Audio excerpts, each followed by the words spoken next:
আজকে বাংলাদেশে নতুন একটা ফেরকা বাইরেছে আহলে খবিস, ওরা কয় আহলে হাদিস।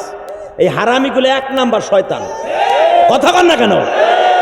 হারামখোর মসজিদের ভিতরে ফুটবল খেলা। হে তোর কোন বাপের হাদিস আছে মসজিদের ভিতরে ফুটবল খেলা? হে হারামি, ফতোয়া দে এখন হারামি। খালি তারাবি আটটে কত নামাজ নই, তোর বাপের মাথা নাই। ফুটবল খেলায় তোর বাপের আহলে হাদিস মসজিদে, তুই এখন ফতোয়া দে? ফতোয়া দেস না কে?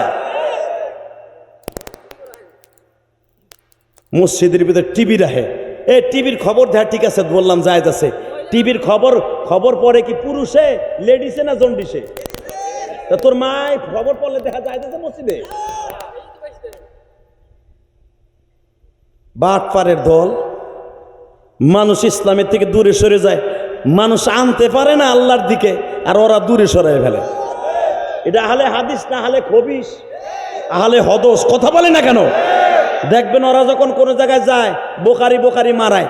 বোকারি খালি এবার একটা নিয়ে ওই 8 কেজি ওজনের বোকারি, ওই চটি বোকারি না, ওই যে 3 পাতার বোকারি না, 12 কেজি ওজনের যে বোকারি আছে ওইটা নিয়ে কবি 1 পৃষ্ঠা পড়ে দে। যদি পড়ে দিতে পারে জীবনে ওয়াজ করব না। বাটপারের দল, আল্লাহ হেফাজত করে। জোর করে আমিন। ইসলাম এমন ভাবে 2 ভাগ করে ফেলছে, মসজিদের ভিতরে এখন খেলা শুরু করছে। হাড়ি ভাঙ্গি খেলে মসজিদের মধ্যে। সি সি সি সি সি সি। এই মসজিদের ভিতরে হাড়ি ভাঙ্গা খেলা জায়েজ আছে? আস্তে কথা বলে লুল হয় মারবা চাচা। ফুটবল খেলে মসজিদের ভিতরে। হ্যাঁ, আর সবচেয়ে বড় হারামি কাজ করে মসজিদের ভিতরে জাতীয় সঙ্গীত গায়। আস্তাগফিরুল্লাহ, আস্তাগফিরুল্লাহ। আল্লাহ আমাদের হেফাজত করেন। আল্লাহ এই গজব থেকে, এই আহলে খবিসদেরকে আমাদেরকে হেফাজত করেন।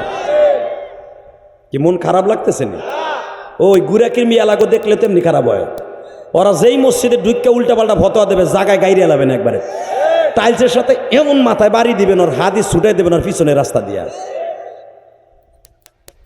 অথবা হুজুরের কাছে ধরে লিয়ে যাবেন, আপনি তো কিছু উত্তর দিতে পারবেন না, ধরে আই না জাতা দিয়ে কেন দিয়ে বহাই দিবেন। অথবা সরমনা পীর সাহেবের কাছে লয়ে যাবেন, কয় তোরে ভাড়া দিয়ে লয়ে যাবো, চল তোর যত কথা আছে হুজুরের কাছে কবি। কথা ঠিক না বেঠিক? ওই যে আর একটা আছে বেরাদার রাহুল নাকি কয়, এই বদমাইশটা সূরা ফাতিহা পড়তে পারে না। ও সারছে আগে টেলিভিশন, ও সারছে আগে কি মোবাইল। কথা কর না কেন? ও ছিল খেলোয়াড়, ও হাদিস পড়ে কি কয় কুল্লু মুশকির হারাম। কি হাদিস পড়তে পারে না? কুল্লু মুশকির হারাম। তোর বাপের হাদিস বানান। হাদিসটা হবে এরকম ভাবে, কুল্লু মুস্কিরুন হারাম। কুল্লু মুস্কির মানে সব নিশা দ্রব্য হারাম। ওকে কুল্লু মুস্কিরুন হারাম শিন দিয়া কয়। হাদিসও পড়তে পারে না, কোরআনও পড়তে পারে না। ও বলে পারে শায়েক হয়েছে, শায়েকের গোষ্ঠী কিলাই। এই যে আব্দুর রাজ্জাক বিন ইউসুফ একটা বদমাইশ আছে, ও তো কোরআন শরীফে পড়তে পারে না। কথা কন না কেন? ওরে সূরা ফাতিহা পড়ার লাগে মক্তবে ভর্তি করাইতে হবে। আল্লাহ হেফাজত করে। জোর কানা আমিন। আরো জোর কানা আমিন। কষ্ট হইতেছে ওগা, আমি তারপর রস করবে গরমের মধ্যে। Ready ready.